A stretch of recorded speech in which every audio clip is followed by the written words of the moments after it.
Six Nations, I think it's a great weekend of matches, Six Nations, when you think it's the first weekend that we've ever seen France and Wales and then Ireland and England kick off together. So don't think Ireland have played England first up in the Six Nations and the whole time the Six Nations has been going. So that's I think that'll make the Six Nations pretty exciting from the first weekend of matches, and you get potentially the result after that first weekend of matches. Someone's either knocked out of you're going to get Ireland or England are going to be knocked out of winning the Grand Slam and a Triple Crown as well. Aaron, the Grand Slam has only been done back to back 5 times, never in the Six Nations era. Is it possible to do it in the Six Nations era? Oh, I think it's really tough. It's tough. I mean, you've got to create that momentum. It is tough to do it back to back. But in fairness to Ireland, the way that they've got their setup and the provincial rugby and how strong that is, and Leinster obviously the powerhouses of European rugby at the moment.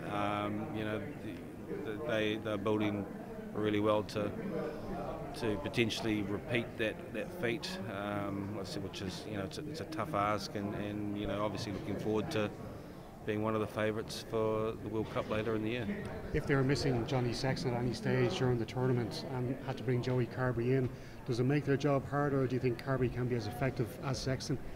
I think that move for Carbery going to Munster and playing regularly in the number 10 shirt, I think he's got better and better as the season's gone on. So look, I think they and Joe will be very aware with Ireland that they need to be prepared and to potentially manage Johnny, because he has had injuries over the years, and Ireland have to be comfortable that if he does pick up an injury or gets a knock, they've got someone of the quality of Joey and someone who's ready to go in and fill Johnny's shoes. And so I think they've been working towards that, and I think why a big part of the push for Joey to go and leave Leinster to play somewhere else was the thinking about the bigger picture, and the bigger picture was getting big matches and playing in Europe and doing well, and obviously he's done well in the last match,